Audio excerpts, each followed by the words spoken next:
Hello students, कैसे हैं आप लोग? एज वेल एज एक्सपेक्टेड आप लोग सब बहुत अच्छे होंगे। और यहाँ पर फिजिक्स की क्लासेस तो मैं ले ही रहा हूँ, साथ में मैंने आपसे कहा था कि मैथ्स की क्लासेस भी चलेंगी। तो आज फर्स्ट लेक्चर है, बीएससी फर्स्ट ईयर का ही स्टार्ट कर रहा हूँ अभी मैं। सेकेंड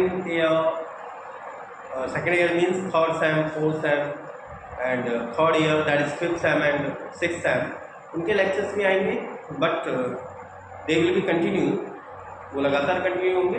बट मैं उसके बावजूद भी आप लोगों से बोल चुका हूँ कि हाँ भी, अगर किसी को किसी भी टॉपिक पे कहीं पर भी कंफ्यूजन होता है तो मुझसे वैसे डायरेक्टली कमेंट सेक्शन के थ्रू पूछ सकता है। तो आज हम स्टार्ट करने जा रहे हैं, क्योंकि हम ज़्यादा इस बारे में बात नहीं करेंगे। क्यों? क्योंकि हमारा मेन टारगेट क्या है? हमारा मेन टारगेट है कि हाँ भी चीज़ों को समझना, और प्लस उनमें अगर कोई कन्फ्यूजन होता है तो आप उससे पूछ सकें। मेरा मेन टारगेट यही है। ठीक है, तो हम ट्रिग्नोमेट्री में बीएससी फर्स्ट ईयर मैथ्स में जो हमारा फर्स्ट यूनिट आती है that is complex numbers. Is that clear? तो कॉम्प्लेक्स नंबर की जो फर्स्ट यूनिट है, कॉम्प्लेक्स नंबर्स में जो आपने इंटर में भी पढ़े हैं। Is that clear? तो कॉम्प्लेक्स नंबर्स है क्या? ठीक है, तो कॉम्प्लेक्स नंबर्स, देखो कॉम्प्लेक्स नंबर्स कहने का मतलब होता है वो नंबर्स जो कॉम्प्लेक्स हो। और कॉम्प्लेक्स कहने का मतलब दैट इज जो रियल नहीं है, उसके साथ कुछ इमेजनरी भी है। क्योंकि रियल टर्म्स तो जैसे क्या हो गए, जैसे हम मार्केट में जाते हैं, हमने 10 रुपये का कोई सामान लिया, 2 रुपये का कोई सामान लिया, या 5 रुपीज़ का कोई सामान, that is the real quantity, वो रियल नंबर्स है। Is that clear? या 0 रुपीज़ लिया, या फिर मैंने किसी से उधार लिया, 10 रुपये का उधार लिया तो मैं -10 पे चला गया, तो these are the real numbers. क्योंकि रियल नंबर्स को हम कौन सा सेट बोलते हैं? That is minus, from minus infinite to plus infinity. But complex numbers क्या है? ऐसे नंबर्स जिसको हम किस फॉर्म में इंडिकेट कर सकें, जहां पर हम एक कॉम्प्लेक्स आइडेंटिटी को भी इंट्रोड्यूस कर रहे हैं। कॉम्प्लेक्स आइडेंटिटी कहने का मतलब that we are introducing a imaginary term also, जिसमें हम एक इमेजिनरी टर्म को भी इंट्रोड्यूस करें। तो यहां पर जो आपके सिलेबस में है, प्लस सेकंड वन थिंग जो आपके कई जगहों पे काम आने वाला है, उस चीज को समझिएगा। अब हम केवल मैथमेटिकल साइंस में बात करेंगे। तो कॉम्प्लेक्स नंबर्स क्या है? Any of the number, any of the number which can be expressed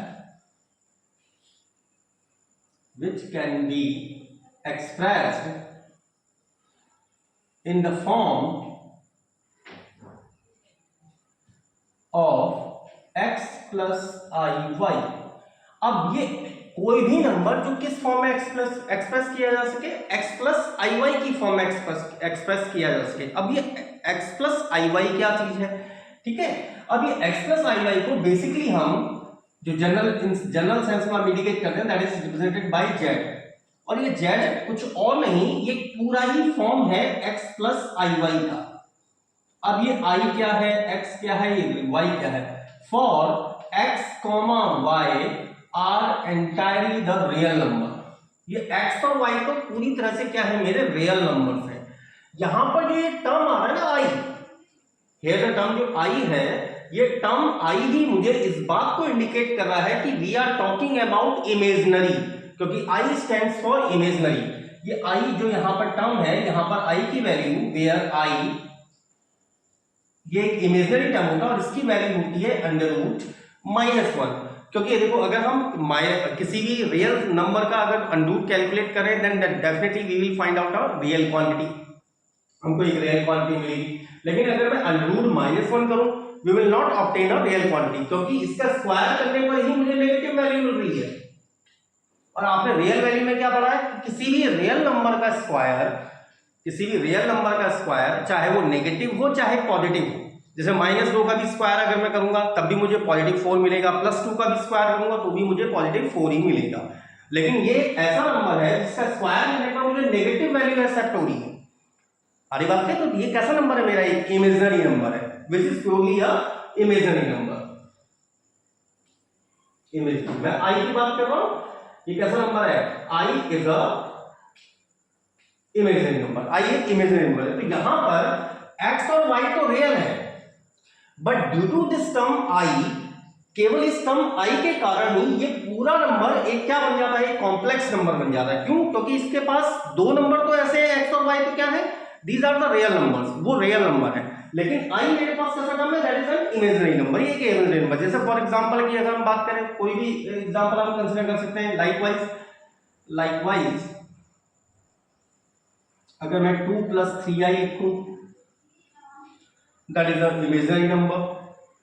या -1 - 3i लिख दूं, या फिर और कोई भी आप नंबर ले लो, 1 + 4i लिख दो, -5 + 6i लिख दो। तो ये यहां पर जितने भी टर्म देखो 2 और 3, all for all x, y element of real, देखो 2 3 कहें, -1, 3 कहें, या 1, 4 कहें, या -5, 6 कहें, ये सभी कैसे नंबर्स थे, they all are belonging from real number. But due to the term i, केवल इस टर्म आई के कारण ही हमारा क्या बन जा रहा है, ये नंबर जो x + iy, जिसको मैंने कैसे रिप्रेजेंट किया है, बाय द सिंबल z, ये मेरा क्या बन जा रहा है, आपका कॉम्प्लेक्स नंबर बन जा रहा है।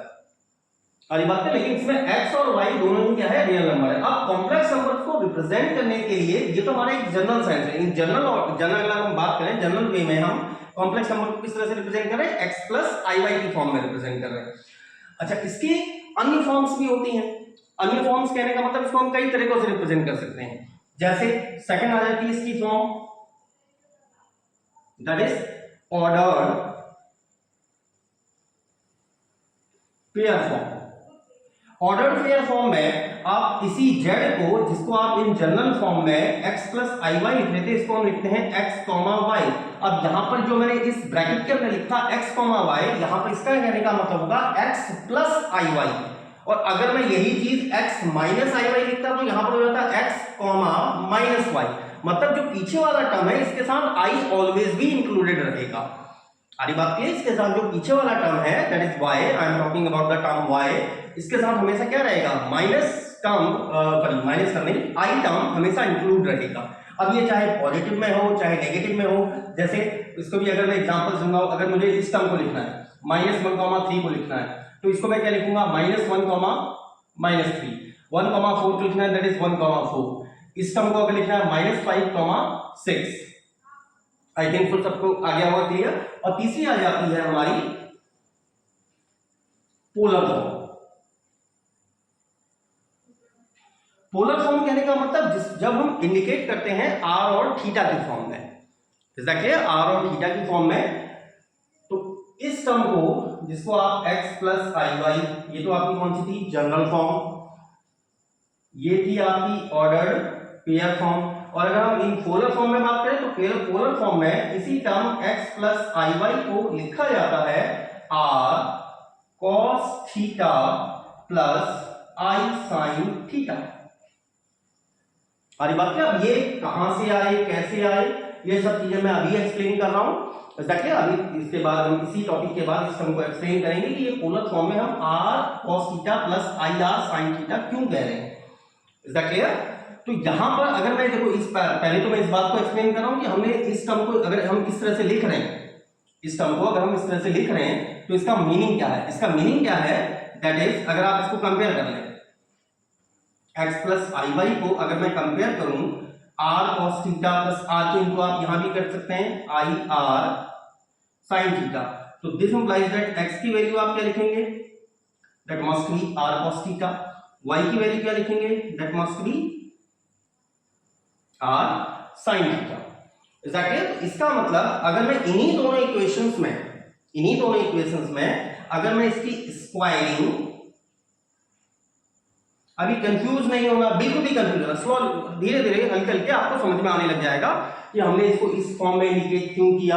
क्योंकि आपको पहली चीज तो शायद मे बी पॉसिबल कि इंटरमीडिएट में आपने पोलर फॉर्म ना पढ़ी हो, तो मैं अभी आपको समझाऊंगा कि पोलर फॉर्म होती क्या है, या किस तरह से हमने इसको r cos theta + i sin theta लिख दिया। i का मीनिंग तो मैं आपको बता चुका हूं कि दैट i मींस √-1 है, लेकिन cos थीटा + sin थीटा क्या चीज है और ये किस तरह से लिखा गया, मैं अभी आपको रिसेंटली इस चीज को एक्सप्लेन करूंगा। बट अभी just for the sake of convenience, अगर मैं इसकी स्क्वायरिंग और एंड एडिंग कर दूं, एडिंग, तो आपके पास क्या आ जाएगा, स्क्वायरिंग एंड एडिंग करिए दोनों साइड का, x² + y square, here it is r square cos square theta, r square cos square theta plus r square sine square theta, r square sine square theta and it become r square, मतलब x square plus Y square की value किसके बराबर है, are square. और अगर मैं इन्हीं equations को डिवाइड कर दूं, मतलब if applying beta by alpha, तो आपके पास देखो क्या आ जाएगा, y upon x equals to tan theta, इसका मतलब थीटा को आप क्या लिखेंगे, tan inverse y by x. इतनी बात अगर आपके समझ में आ गई है तो एक बार इसको कॉपी कर लीजिए। देन उसके बाद मैं पहले आपको एक्सप्लेन कर रहा हूं कि व्हाट इज पोलर फॉर्म, और ये पोलर फॉर्म होती क्या है, ऑर्डर्ड पेयर फॉर्म क्या है। और ये तो सिंपल है, मैं जो आपको बता चुका हूं कि कॉम्प्लेक्स नंबर्स में, कॉम्प्लेक्स कहने का मतलब है जहां पर हमारे पास हम रियल नंबर की बात नहीं कर रहे हैं, ठीक है, हम रियल नंबर्स की बात नहीं कर रहे हैं, हम ऐसे नंबर्स की बात कर रहे हैं विच आर इमेजिनरी। और ये इमेजिनरी केवल किस लिए बन रहा है, because of this term i, केवल इस टर्म आई की वजह से ये इमेजिनरी टर्म बन रहा है, क्योंकि हमारे पास ऐसी एक ऐसा फंक्शन आ रहा है जिसका स्क्वायर ही नेगेटिव वैल्यू, और किसी भी रियल नंबर का square either it is negative और पॉजिटिव, वो किसी भी रियल नंबर का स्क्वायर कभी नेगेटिव नहीं होगा, क्लियर। तो इसलिए ये टर्म कैसा है मेरा, I is a imaginary term. अब इसे इस तरह से लिख सकते हैं। तो एक बार इसे कॉपी कर लीजिए, then after we are going to discuss on polar form and ordered pair form.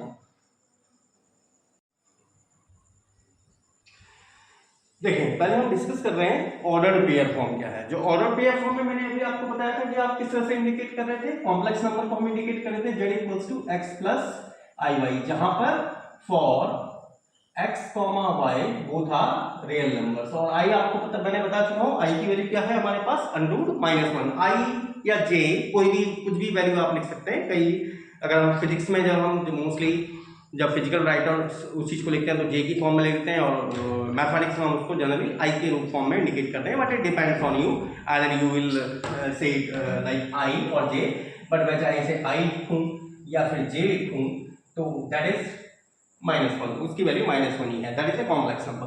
अच्छा, अब ऑर्डर्ड पेयर फॉर्म है क्या।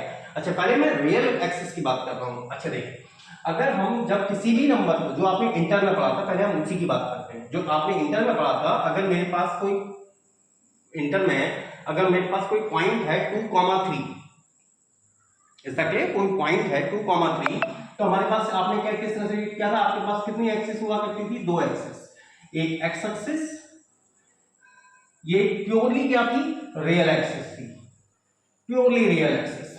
ये एक्स की पॉजिटिव डायरेक्शन बोलते थे आपसे, ये एक्स की नेगेटिव डायरेक्शन बोलते थे, इसको वाई की positive direction and that one is y की नेगेटिव डायरेक्शन। और अगर मेरे पास कोई पॉइंट है 2,3 या x, y, is that clear. तो 2,3 अगर मेरे पॉइंट पास कोई पॉइंट है तो यहां से आप क्या करते थे, पहले 1 काउंट किया, फिर 2 काउंट किया, फिर y में x में आ गए 2, फिर y में मैंने कितना कहा था 3, तो x y में 1 2 और 3, तो आप इंडिकेट कहां पर कर देते थे इसे, इस तरह से। और इसी पॉइंट को क्या कह देते थे, 2,3 सर ये पॉइंट है, क्योंकि आपने x में से 2 में मेजर किया, y में से 3 में मेजर किया।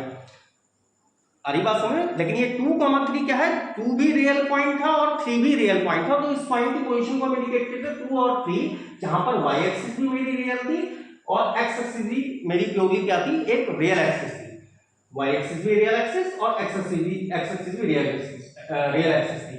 अगर मुझे किसी कॉम्प्लेक्स नंबर को x प्लस आई वाई को किसी एक प्लेन में रिप्रेजेंट करना हो, if I want to represent a complex number in any particular plane, तो मैं अब उसे कैसे रिप्रेजेंट करूंगा, क्योंकि यहां पर तो यार x तो रियल है, लेकिन जो आई वाई पूरा टर्म है, no I am not talking about only y, क्योंकि y तो रियल ही है। लेकिन अगर मैं आई वाई को इंडिकेट करना चाह रहा हूं तो आई वाई बेसिकली क्या है, एक कॉम्प्लेक्स नंबर है। इसका मतलब एक्स एक्सिस तो मुझे रियल चाहिए, सारी बात क्लियर है, एक्स एक्सिस तो प्योरली रियल चाहिए, बट वाई एक्सिस मुझे कैसी एक्सिस चाहिए होगी, एक इमेजिनरी एक्सिस। दैट इज, अगर मैं किसी कॉम्प्लेक्स नंबर को अगर इंडिकेट करना चाह रहा हूं, क्योंकि यहां पर तो मेरी क्या थी, ये भी रियल एक्सिस थी और ये भी रियल एक्सिस थी, और ये कब, when we are representing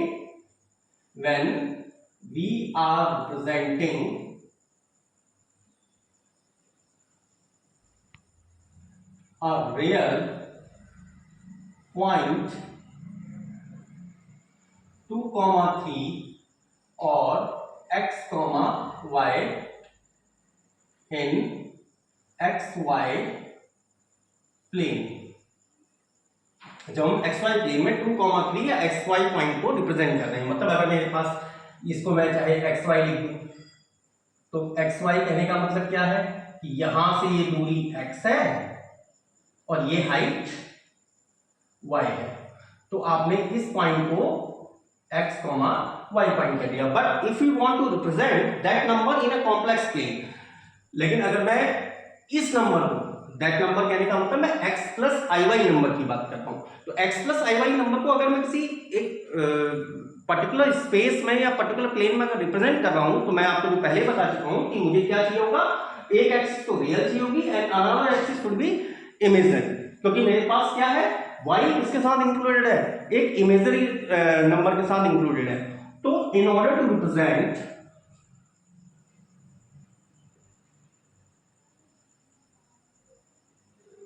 a complex number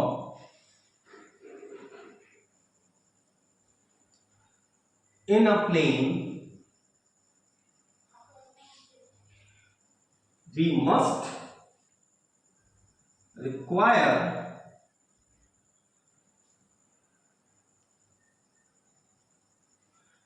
such a system where one of the axes is real and another is imaginary. मतलब कि अगर मुझे किसी एक कॉम्प्लेक्स नंबर को एक प्लेन में रिप्रेजेंट करना है, तो मुझे कैसे सिस्टम की जरूरत पड़ेगी जिसमें एक एक्सिस तो रियल हो और दूसरी axis imaginary. You mean to say that, मतलब अब मैं इसी तरह का एक प्लेन कंसीडर कर रहा हूं, ये तो मेरी x plus that is also real, क्योंकि x एक्सिस, x तो मेरा प्योरली रियल है, इसके साथ तो कोई आइटम इंक्लूडेड ही नहीं है, ये x माइनस की। लेकिन अब y वाली जो एक्सिस थी, ये कैसी एक्सिस हो गई है, ये एक्सिस के साथ i को इंक्लूड होना है, इस एक्सिस के साथ y को i को इंक्लूड होना है, y एक्सिस के साथ i को इंक्लूड होना है। तो इसका मतलब ये y एक्सिस जो है, ये जो y एक्सिस आपकी, ये कैसी एक्सिस है मानी जाएगी, अब एक imaginary axis, it will be considered as imaginary. और ये y प्लस ये रहेगा तो y पॉजिटिवली और ये y नेगेटिवली। अब अगर मुझे यहां पर 2 और 3 पॉइंट को इंडिकेट करना है, तो 2 और 3 मैं इंडिकेट तो वैसे ही करूंगा, यहां से 2 और यहां से 3। अब अगर मेरा 2 और 3 या फिर x, y oblique x, y यहां पर एक नंबर है, तो इसका मतलब ये होगा कि यहां से आप 2 गए और यहां से आप 3 गए, या फिर इसका मतलब यहां से आप x डायमेंशन चले, x डिस्टेंस तक चले और इसमें आप y डिस्टेंस तक चले। लेकिन यहां पर अब x, y, क्योंकि ये एक्सिस मेरी क्या थी, इमेजिनरी एक्सिस थी, इसका मतलब इस एक्सिस के साथ with in that axis y axis i term is already included, इसके साथ क्या है, i is included.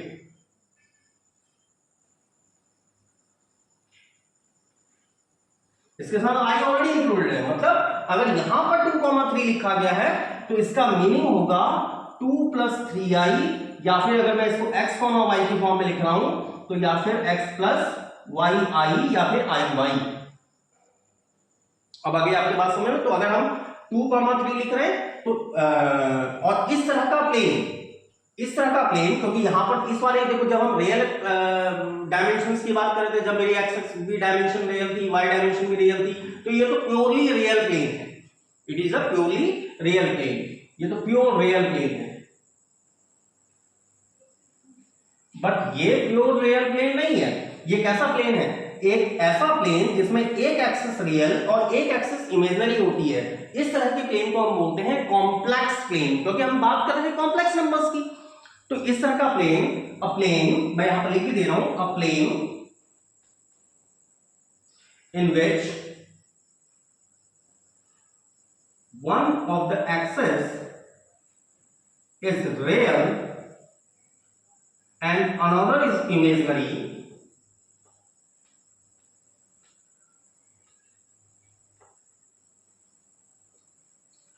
Is called complex plane. अच्छा, इसको सबसे पहले इसने डिफाइन किया था, इस प्लेन को जिसमें एक एक्सिस रियल और एक एक्सिस इमेजिनरी होगी, इस प्लेन को डिफाइन करने वाले सबसे पहले पर्सन थे सर गॉस। इसीलिए इस प्लेन को कॉम्प्लेक्स प्लेन या फिर गॉसियन प्लेन, आप इसे गॉसियन प्लेन भी कह सकते हैं या फिर ऑर्गेन्ड प्लेन भी कहा जाता है इसे। तो इसके तीन नाम है, आप इसे कॉम्प्लेक्स प्लेन कहिए क्योंकि मैं इसको कॉम्प्लेक्स नंबर्स को रिप्रेजेंट करने के लिए भी यूज कर रहा हूं, या फिर हम इसे गॉसियन प्लेन भी कह सकते हैं because it was being first derived by sir Gauss, तो इसको हम गॉसियन प्लेन भी कहते हैं। तीसरा हमारा इसका नाम है ऑर्गेन्ड प्लेन। तो आपको ये बात समझ में आ गई होगी कि कॉम्प्लेक्स नंबर्स को हम ऑर्डर पेयर फॉर्म में x, y करके x, y किस तरह से लिख रहे हैं, लेकिन यहां पर i ऑलरेडी क्या होगा, इंक्लूडेड होगा। अगर आपको ये बात समझ में आ गई है तो एक बार इसको कॉपी कर लीजिए। तीसरा आ जाते हैं हम पोलर फॉर्म में। अच्छा देखिए, अब पोलर फॉर्म क्या है, सेम वही प्रोसेस जब हम किसी भी पॉइंट को कार्टेशियन फॉर्म में रिप्रेजेंट कर रहे थे, ठीक है ना। अगर मेरे पास कोई पॉइंट है x, y, तो हम उसे कार्टेशियन फॉर्म में किस तरह से रिप्रेजेंट कर रहे थे, जिसमें मेरे पास दोनों एक्सिस तो रियल थी, ये x एक्सिस भी पॉजिटिवली रियल थी और ये y एक्सिस भी रियल एक्सिस थी। मतलब मैं अभी दोनों एक्सिस की बात, रियल एक्सिस की बात कर रहा हूँ। और किसी भी पॉइंट x, y को हम रिप्रेजेंट कर रहे थे किस तरह से, x, y, जहां पर ये डिस्टेंस तो थी आपकी x और ये हाइट थी आपकी y। पोलर फॉर्म में हम इसी नंबर को दो कोऑर्डिनेट के फॉर्म में रिप्रेजेंट करते हैं। फिर मैं आपको एग्जांपल देके भी समझाऊंगा, so don't get tense about that. Polar form में किसी भी नंबर को रिप्रेजेंट करने के लिए हमें केवल दो कोऑर्डिनेट की जरूरत होती है। जैसे कार्टेशियन फॉर्म में मुझे कितने नंबर्स की जरूरत थी, एक x की एक y की। In the similar manner polar form में मुझे केवल दो नंबर्स की जरूरत होती है, दैट इज r और थीटा। ठीक है, अब r क्या है, थीटा क्या है, इज दैट क्लियर। तो r कहने का मतलब होता है, देखो पोलर फॉर्म में जैसे यहां पर तो ये आपका क्या कहलाता था, ओरिजिन, ये आपका ओरिजिन कहलाता था। पोलर फॉर्म में हमें केवल दो चीजों की जरूरत होती है, एक तो होता है पोल, वो इज कॉल्ड पोल। आप इस पोल को as well as origin consider करते हो, और ये जो लाइन है एग्जैक्टली इस लाइन को हम बोलते हैं इनिशियल लाइन, इनिशियल लाइन। अब यहां पर मुझे दो चीजों की जरूरत, कहने का मतलब क्या है, दो चीजों की जरूरत। अब मुझे अगर किसी पॉइंट P को रिप्रेजेंट करना है, तो पॉइंट P को, इसी पॉइंट P को अगर मुझे रिप्रेजेंट करना है, मान लीजिए पॉइंट P था, इसी पॉइंट P को अगर मुझे रिप्रेजेंट करना है तो इसको मैं किस तरह से भी इंडिकेट कर सकता था, भाई मैं अगर ये दूरी निकाल दूं डायरेक्टली, मैं ऐसे और ऐसे नापने की जगह पे सीधा ऐसे नाप लूं। लेकिन ऐसे भाई अगर मैं मान लो ऐसे नाप रहा हूं, तो ऐसे कहने का मतलब ऐसे भी हो सकता है, ऐसे भी हो सकता है, ऐसे भी। इसका मतलब मुझे एक पर्टिकुलर एंगल भी चाहिए, I need a certain angle, कि किस पॉइंट पर एग्जैक्टली ये लाई कर रहा है। तो इसका मतलब यहां पर मुझे दो चीजों की जरूरत पड़ती है, एक कि ये डिस्टेंस क्या है, what is the distance, OP, ये OP डिस्टेंस कहलाती है R। एंड सेकंड, जो आप इनिशियल लाइन के साथ एंगल नापेंगे, इनिशियल लाइन से ही मुझे एंगल नापना है, इनिशियल लाइन से ही एंगल नापना है, और this angle is called theta. मतलब अगर हम पोलर कोऑर्डिनेट सिस्टम की बात करें तो in polar coordinate system we requires, हमें पोलर कोऑर्डिनेट सिस्टम में हमेशा कितने कोऑर्डिनेट की जरूरत पड़ी है, दो coordinate. We always requires two of the coordinate r and theta, where r is the distance of that particular point from the pole O, that is called OP distance या फिर r, and second one thing is that point makes what angle या which angle is being made by that point with the initial line, and all angle, that one angle will always be measured from the initial line। मतलब वो angle हमेशा कहां से major किया जाएगा, initial line से ही major किया जाएगा, क्योंकि इसी पॉइंट को मैं दूसरे तरीके से मेजर कर पा रहा हूं भाई, ये पॉइंट भी। लेकिन हाँ, ये एंगल का डिटरमिनेंट होना जरूरी है, क्योंकि ऐसे तो ये पॉइंट ऐसे भी नापा जा सकता है, इस तरह से भी नापा जा सकता है, क्योंकि पॉइंट P की पोजीशन क्या है, लेकिन उसके लिए मुझे क्या चाहिए होगा, ये एंगल चाहिए होगा, तो इस एंगल को नापना भी जरूरी है। तो अगर हम पॉइंट के कोऑर्डिनेट r और थीटा में रिप्रेजेंट कर रहे हैं, तो ये सिस्टम जिसमें हम किसी पॉइंट के कोऑर्डिनेट को r और थीटा में रिप्रेजेंट करते हैं, that system is known as polar coordinate system. तो आप इसको चाहो तो लिख भी सकते हो, in polar coordinate system, in polar coordinate system the coordinate of any point is represented in the form of r, theta। इसको r और थीटा में रिप्रेजेंट कर रहे हैं, वेयर जहां पर r क्या है, r is distance of that point from pole and theta is the angle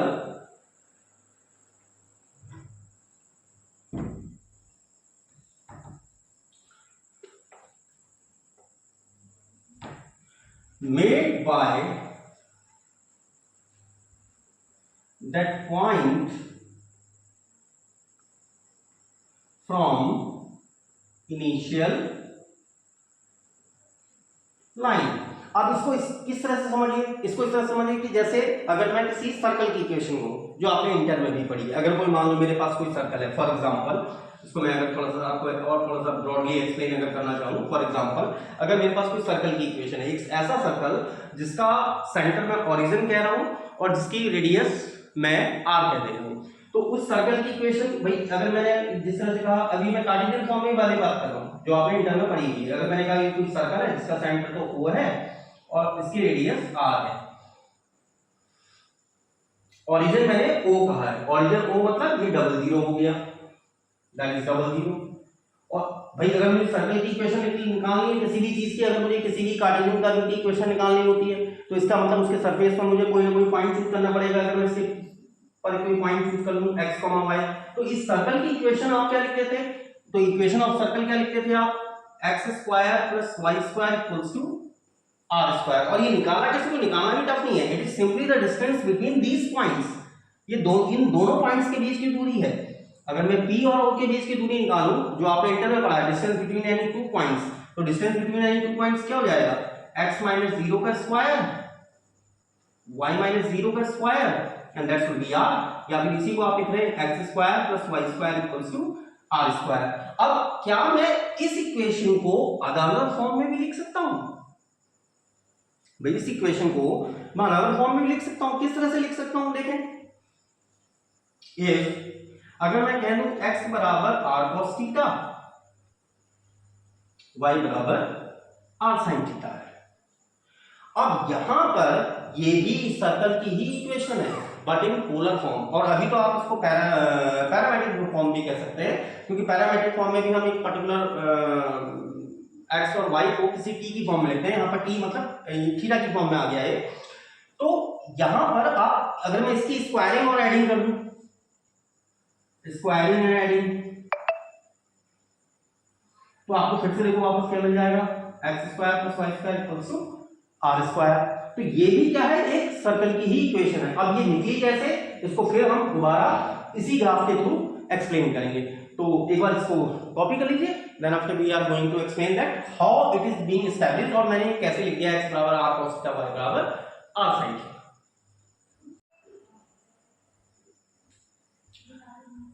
तो जो मैं आपसे बोल रहा था कि भाई जब हम कार्टेशियन कोऑर्डिनेट सिस्टम और प्लस पोलर कोऑर्डिनेट सिस्टम की बात कर रहे थे, तो वहां पर हम कार्टेशियन कोऑर्डिनेट सिस्टम में तो एक्स वाई करके रिप्रेजेंट कर रहे थे, पोलर कोऑर्डिनेट सिस्टम में कैसे रिप्रेजेंट करते हैं, आर और थीटा की फॉर्म में।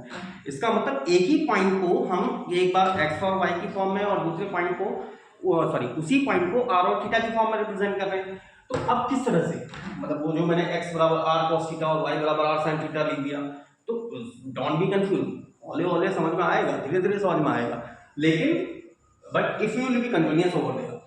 तो एक बार इस चीज को फिर से समझिए,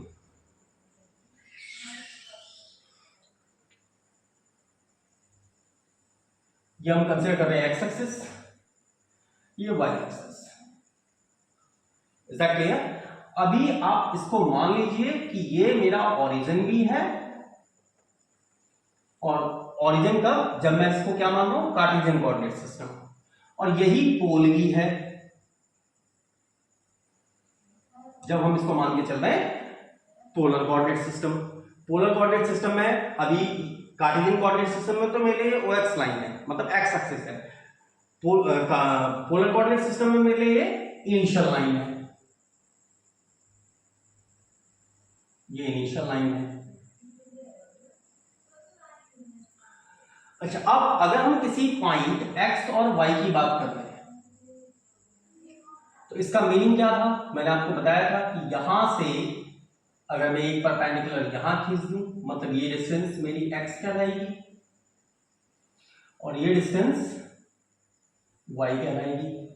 y मतलब ये हाइट y है, या फिर आप ये हाइट कह दो या ये हाइट को y कह दो, बात एक ही चीज है। लेकिन अगर ये कार्टेशियन कोऑर्डिनेट सिस्टम में था, अब अगर इसी को मैं पोलर कोऑर्डिनेट सिस्टम में कर रहा हूं तो इसी पॉइंट को कैसे इंडिकेट कर रहा हूं?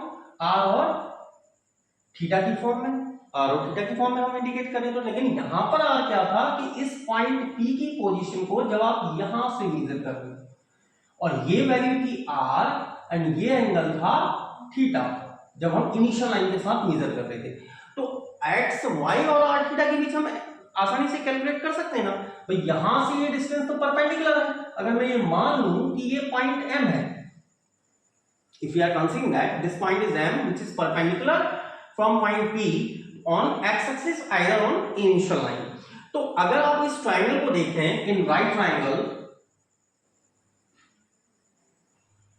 PM, it is not prime minister office ठीक है, तो PMO हमारे एक ट्रायंगल है, तो इसमें अगर आप रिलेशन निकालना चाहें, राइट ट्रायंगल थ्योरी तो आपने पहले भी पढ़ रखी है, अगर मैं y अपॉन r को कैलकुलेट करूं, that is height upon hypotenuse, that is sine theta. Base upon hypotenuse की बात करूं, इट इज cos थीटा। तो आपके पास क्या आ गया? दिस इंप्लाइज दैट x की वैल्यू क्या है? r cos theta, that is x बराबर r cos थीटा, और ये y की वैल्यू कितनी है? r sin theta. और इसी का अगर मैं इन दोनों फंक्शंस का स्क्वायरिंग एंड एडिंग कर रहा हूं,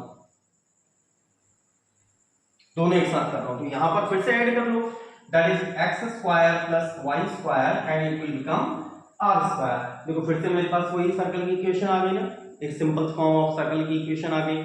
और अगर हम इसको डिवाइड कर दें, मतलब नीचे वाली लाइन को, जो मैंने स्टार्टिंग में जब आपको जब कॉम्प्लेक्स नंबर की 3 फॉर्म बताया था, first very general form x plus i y, second order pair form x comma y, third polar form, वहां पर आपको मैंने ये अल्फा और बीटा कहा था। अगर मैं इस इक्वेशन को इस इक्वेशन से डिवाइड कर दूं तो tan थीटा आपको क्या मिल रहा था? That is y upon x। और इस ट्रायंगल में भी निकालो, तो इस ट्रायंगल में भी निकालो, एंड tan थीटा ये वैल्यू क्या होती है? Height upon base which is y upon x। तो we are getting the same, तो हमें सेम ही चीजें प्राप्त हो रही हैं। बट अगर हम कार्टेशियन कोऑर्डिनेट सिस्टम और पोलर कोऑर्डिनेट सिस्टम कह रहे हैं, बस एक रिप्रेजेंटेशन का वे है कि हम उसे x, y में और उसको r, थीटा में रिप्रेजेंट करते हैं। इसी यही कारण है कि जब आप कॉम्प्लेक्स नंबर z को which is in general form is represented by x, y, अब x को आप क्या यहां रिप्रेजेंट कर रहे हो? r cos theta plus i r sin theta, y की वैल्यू मेरे पास r sin थीटा है, तो इसी को मैं ऐसा भी तो लिख सकता हूं यार, r cos theta plus i sin theta, लिख सकते हैं, लिख सकते हैं। तो ये आपकी क्या आ गई? पोलर फॉर्म आ गई। अच्छा, इन जनरल इस वैल्यू को r, मैं इसको हम अगले लेक्चर में इस चीज को वेरीफाई करेंगे, जो cos theta plus i sin theta है, इसको रिप्रेजेंट किया जाता है e to the power exponential. e क्या है? एक्सपोनेंशियल r e की पावर i थीटा। तो e की पावर वेयर, e की पावर i थीटा को मैं यहां पर क्या कह रहा हूं, हम इसको एक्सप्लेन भी करेंगे so that you get confuse. cos theta plus i sin theta, जहां पर देखो cos थीटा क्या है? रियल फंक्शन, sin थीटा क्या है? Imaginary function. sin थीटा है तो रियल, लेकिन विद i ये इमेजिनरी फंक्शन। और आप इस चीज को ये चीज इस तरह से समझिए कि हमारे नेचर में जितनी भी चीजें एग्जिस्ट करती हैं वो हमेशा दो प्लेनों में ही एग्जिस्ट करती हैं। One is real, second one is imaginary. एक रियल है, दूसरा इमेजनरी। इमेजनरी क्या है तो वो भी रियल है, ठीक है ना, लेकिन वो एक ऐसी चीज है जिसको हम पकड़ नहीं सकते या छू नहीं सकते। जैसे फॉर एग्जांपल के लिए समझिए, आपको मेरी शैडो अभी तो नहीं दिखाई दे रही होगी, क्यों? क्योंकि अभी लेट टाइम हुआ है तो मेरी अभी शैडो पीछे बन रही है। लेकिन आपने अगर पिछले मेरे लेक्चर्स देखोगे तो मेरी शैडो यहाँ पीछे बोर्ड पे बन रही होगी, ऐसे ऐसे बन रही होगी। अब मैं तो क्या हूँ, रियल, ठीक है ना। और मेरी शैडो अभी अगर मैं राइट नाउ की बात करूँ तो मेरी शैडो जो है, अगर आप भी राइट नाउ अगर देख रहे होंगे अगर, तो आपकी शैडो कहाँ बनती है, डे टाइम में देखना आपकी शैडो कहाँ बन रही होगी, आपके पाँव के ठीक नीचे। तो आपके और आपकी शैडो के बीच का एंगल कितना है, what is the angle between you and your shadow, that is 90 degree. क्योंकि आप ऐसे खड़े हो, आप ऐसे खड़े हो और आपकी शैडो बन रही है इधर। जैसे पेड़ देखा ना आपने, कोई ट्री देखा होगा, ये ट्री है, उसकी शैडो बन रही है इधर। आम का पेड़ देखा होगा, उसकी शैडो बन रही है नीचे। तो इनके बीच का एंगल कितना है, 90 डिग्री। और कॉस और साइन, अगर मैं कॉस को 90 प्लस कर दूं, आप इसे समझ लो, कॉस को 90 प्लस कर दूं या माइनस कर दूं, is that clear? It will B sine theta whatever the value, either plus और साइन माइनस। अभी मैं इसकी बात नहीं कर रहा हूं कि ये प्लस में है या माइनस में है, ठीक है ना। तो अगर भाई ये प्लस या माइनस कुछ भी है, जैसे आपको पता है, अब आप कहेंगे सर यार आपको नहीं पता, ठीक है ना, कॉस 90 माइनस थीटा या π/2 माइनस थीटा, तो ये हमेशा प्लस का साइन थीटा होता है, और कॉस 90 माइनस थीटा ये माइनस का साइन थीटा होता है। लेकिन मैं अभी इसकी बात नहीं कर रहा हूँ कि ये प्लस में है माइनस में। और ऐसे अगर मैं साइन में 90 प्लस माइनस थीटा करूं तो ये हमेशा कॉस थीटा होगा। इसका मतलब कि ये कॉस हमेशा इसको रिप्रेजेंट कर रहा है और ये साइन हमेशा इसको। और मैं साइन को इमेजनरी क्यों कह रहा हूं, देखो अगर आप कॉस को पकड़ लिया, कॉस कौन सी वैल्यू है, रियल, अगर आपने मुझे पकड़ लिया तो मेरी शैडो अपने आप ही पकड़ी गई, पकड़ी नहीं गई, पकड़ी गई। अब मैं अगर आप मुझे टाइट से पकड़ लो तो मेरी शैडो हिलेगी, नहीं हिलेगी। मैं आपसे को नहीं मेरी शैडो पकड़ लूं तो आप मेरी शैडो पकड़ पाएंगे, नहीं पकड़ सकते।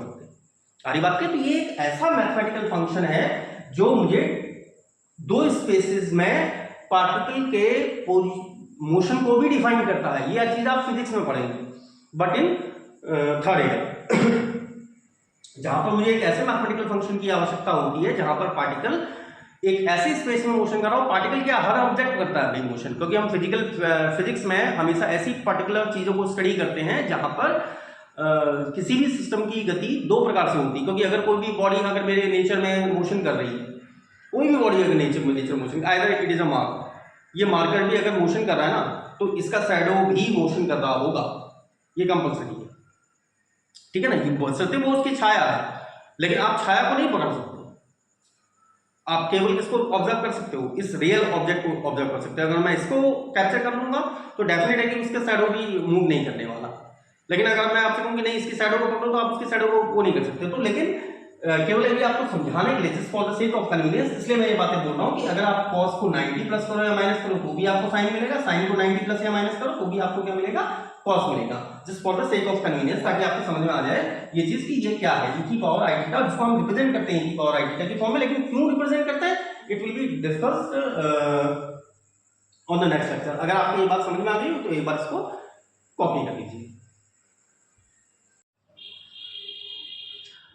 तो आप लोगों ने कॉपी कर लिया होगा।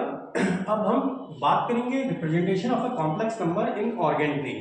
अच्छा देखिए, जो मैं आपको बता रहा था कि अगर हम कॉम्प्लेक्स नंबर को किसी भी जनरल साइंस में जब हम इंडिकेट कर रहे थे, that is z equals to, किस तरह से इंडिकेट किया जा रहा था, x प्लस आई वाई, और पोलर फॉर्म में इसी वैल्यू को इंडिकेट कर रहे थे हम r cos theta plus i sin theta, जिसको आप इस तरह से लिख पा रहे थे r e की पावर i थीटा, जहां पर r cos थीटा अगर हम कंपेयर करें तो वैल्यू की x के बराबर, और r sin थीटा को अगर कंपेयर करें that is equals to y। तो x बराबर था हमारे पास r cos थीटा, y बराबर था r sin थीटा। अब आप सोचेंगे सर तो ये चीज रिवीजन दे रहे हैं। मैं कोई रिवीजन नहीं दे रहा हूँ, केवल आपको एक चीज समझाना चाह रहा हूँ कि यहाँ पर ये बेसिकली जो थीटा था, अगर आपको याद है जब हम इसे जनरल प्लेन में इंडिकेट कर रहे थे, जिसमें हम इसे ओरिजिन कंसीडर कर रहे थे, मैंने इसी पॉइंट को ओरिजिन और इसी को एक बार हम इसे ओरिजिन और दूसरी बार में क्या कंसीडर करके चल रहे थे, पोल। जब हम पोलर कोऑर्डिनेट सिस्टम में चल रहे थे, कार्टेशियन कोऑर्डिनेट सिस्टम में तो हम ओरिजिन कंसीडर ले रहे थे और वैसे हम पोल कंसीडर कर रहे थे। और लेकिन ऑर्गेन्ड प्लेन है तो ऑर्गेन्ड प्लेन में कहने का मतलब यहाँ पर ये ओरिजिन तो है, definitely it is double zero, but यहाँ पर ये एक्सिस मेरी रियल, ये मेरी प्योरली एक रियल एक्सिस है and this one is imaginary axis. क्योंकि कल लास्ट टाइम भी मैंने समझाया था यहाँ पर x और इंडिविजुअल y, केवल y की बात कर रहा हूँ, ये दोनों ही रियल एलिमेंट होते हैं, लेकिन i के कारण जो iy है ये तो भाई रियल पार्ट है और ये iy वाला पीछे वाला पार्ट मेरा क्या बन जाता है, इमेजिनरी पार्ट बन जाता है, या इमेजिनरी टर्म को इंडिकेट करता है केवल because of the presence of term i, इस टर्म i के प्रेजेंट के कारण। अच्छा, अब जो पॉइंट P था जिसको हम ऑर्डर्ड पेयर फॉर्म में तो x, y लिख लेते और इसका मतलब था x प्लस आई वाई, ये हम पहले डिस्कस कर चुके हैं। इसी को कार्टेशियन फॉर्म में लिखा जा रहा था r कॉमा थीटा, जहां पर r की ये डिस्टेंस जब हम इसको पोल कंसीडर कर रहे हैं और ये एंगल था थीटा, जो मैंने आपको कल बताया भी था कि पोलर कोऑर्डिनेट सिस्टम में यही जो x एक्सिस आपकी जो रियल एक्सिस है, इसको इस एक्सिस को हम क्या कहते हैं, दैट इज इनिशियल लाइन। देखिए जो यहां पर ये जो थीटा है ना, दिस थीटा, इसको कहा जाता है आर्गुमेंट ऑफ जेड। जो आर्गुमेंट ऑफ जेड है दैट इज, यहां पर हमने कैलकुलेट कर दिया था, अगर हम इसकी स्क्वायरिंग और एडिंग कर रहे थे, जब स्क्वायरिंग एंड एडिंग, तो एक वैल्यू आपको मिली थी क्या, आर स्क्वायर बराबर एक्स स्क्वायर वाई स्क्वायर, या फिर इसी को लिख पा रहे थे आप under root x square plus Y square. इसको कहते हैं हम modulus of the complex number. इस वैल्यू को आर, जो जहां पर ये जो आर टर्म है that is called modulus of z, या फिर इसी को आप इंडिकेट कर रहे हैं मॉड ऑफ जेड, जिसकी वैल्यू किसके बराबर है, which is equals to x square plus Y square. And जो एंगल थीटा है हमारा, यहां पर जो एंगल थीटा है, दिस एंगल थीटा या टेन थीटा अगर हम कहें, इसको सिंपल फॉर्म में तो हम लिख देते हैं y अपॉन x। अच्छा देखिए, अब आप चाहें तो डायरेक्टली इसे y अपॉन x लिख सकते हैं, क्योंकि हम भाई अगर मैं इसको डिवाइड करूं तो tan थीटा मेरे पास y अपॉन x आएगा। लेकिन just to make the question simple, क्योंकि अभी हम इसे ग्राफिकली भी रिप्रेजेंट करेंगे, केवल क्वेश्चंस को सिंप्लीफाई करने के लिए, क्वेश्चंस को इजी बनाने के लिए मैं आपको एक सजेस्ट करूंगा कि आप tan थीटा को instead of using tan theta equals to y upon लेने के स्थान पर आप मॉड y अपॉन x लें, क्योंकि एंगल का जब हम डिटर्मिनेशन करते हैं तो 360 डिग्री तक सोचना थोड़ा सा टफ होता है। मैं ये नहीं कह रहा कि it is an impossible task, ये इम्पॉसिबल टास्क नहीं है, आप आसानी से उस डायरेक्टली अगर हम tan theta equals to y upon x लिखें तब भी हम इजीली उस चीज को फाइंड आउट कर लेंगे। लेकिन मॉड में लेने पर हमारे लिए वो एंगल को डिटरमाइन करना काफी इजी हो जाता है। तो यहां पर जो थीटा वैल्यू जो हमारे पास है, इज दैट क्लियर? इसी थीटा को here theta is called argument Z. इसको आप क्या कहेंगे, आर्गुमेंट जेड। आगे होगी बात क्लियर? ठीक है, अब बात करते हैं इसके रिप्रेजेंटेशन की। अब आया हमारा representation of complex number in Argand plane. Representation in Argand plane. चलिए आप इसको कॉपी कर लीजिए एक बार। तो ऑर्गेन प्लेन में इस चीज को रिप्रेजेंट करने के लिए समझे से, और आप किस तरह से कंसीडर कर रहे हैं ध्यान रखिएगा। अभी ये मेरा ऑर्गेन प्लेन है, ये मेरी पोल है and that one is initial line.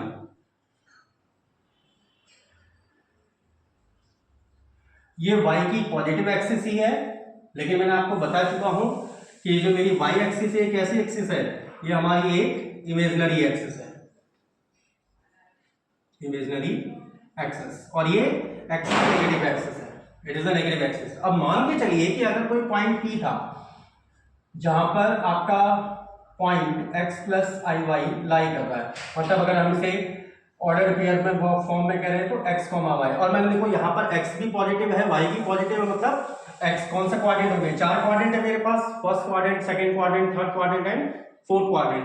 तो ये definitely x plus i y मेरे कौन से क्वाड्रेंट में आ गया, फर्स्ट क्वाड्रेंट में आ गया। और मैं ये मान ले रहा हूं कि यहां से ये जो इनिशियल लाइन थी ये आपकी डिस्टेंस होगी आर और सी की तरफ में, अगर मैं इंडिकेट कर रहा हूं। अगर हम ये मान के चले कि इसका आर्गुमेंट जो जेड आपका कॉम्प्लेक्स नंबर है, मैंने मान लिया इसका आर्गुमेंट क्या, आर्गुमेंट ऑफ जेड हम मान के चल रहे क्या है, अल्फा। सेम इतनी ही डिस्टेंस पर डाउनवर्ड यहां और यहां, देखिए एंगल मैंने सारे अल्फा ही कंसीडर किए हैं, all the angles are considered alpha. Is that clear?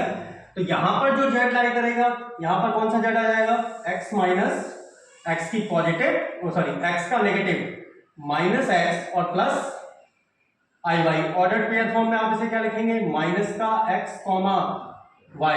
इसका आर्गुमेंट अगर निकालना है, मैंने कहा था ये एंगल आपका अल्फा है, ये सारे एंगल अल्फा के इक्वल है। तो एंगल हमेशा हम कहां से मेजर करेंगे, हम हमेशा इनिशियल लाइन से, क्योंकि O से x की तरफ ये वाली डायरेक्शन मेरी इनिशियल लाइन है, ये तो negative axis of initial line होगी, मतलब इनिशियल लाइन के ठीक अपोजिट डायरेक्शन। इनिशियल लाइन मेरी कौन सी कहलाएगी, OX प्लस।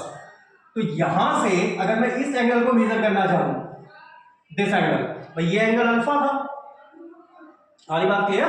तो इसका जो आर्गुमेंट जेड होगा इट विल बी, यहां से देखो यहां से लेके यहां तक टोटल एंगल हो गया पाई, पाई में से कितना कम हो गया आपका, अल्फा।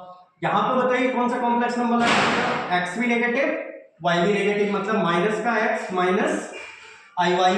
ऑर्डर्ड पेयर फॉर्म में आप इसे लिख रहे हैं minus x comma minus y. इसका आर्गुमेंट जेड, ये एंगल भी अल्फा था, यहां से लेके यहां तक तो अल्फा, और ये वैल्यू, ये एंगल टोटल कितना हो गया, तो इसका आर्गुमेंट जेड, आप चाहे ऊपर लिख लो चाहे नीचे लिख लो,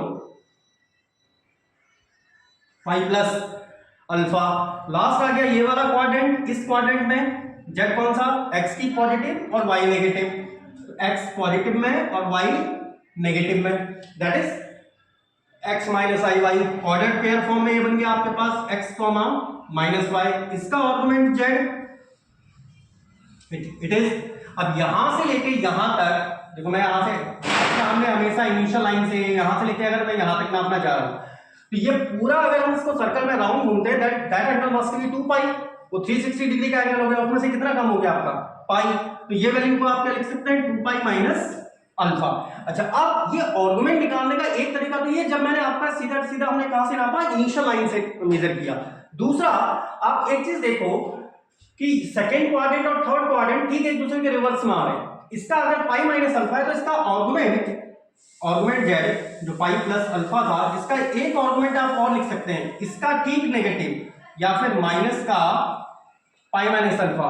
ये वाला फोर्थ क्वाड्रेंट फर्स्ट के देखो ठीक 180 डिग्री के साथ है, तो इसका अगर 2 पाई माइनस अल्फा है तो इसका दूसरा वैल्यू क्या आ जाएगी आर्गुमेंट जेड की, दैट मींस माइनस अल्फा। तो लेकिन जब आप इस तरह से निकालोगे तो ध्यान रखिएगा कि आर्गुमेंट जेड को हम मॉड में लेके कैलकुलेट करेंगे, मतलब टेन थीटा को आप क्या लेके चलेंगे, mod of y upon x, मतलब तब आपको negative value either y is positive और नेगेटिव, मतलब मॉडल्स के अंदर तो हमारा कुल मिला के वो पॉजिटिव वैल्यू बन जाएगी। वो अभी आप क्वेश्चन से करेंगे, then it will be more clear for you, तब आपके लिए मोर क्लियर होगा। अच्छा, तो ये ग्राफ एक बार इस चीज को बना लीजिए।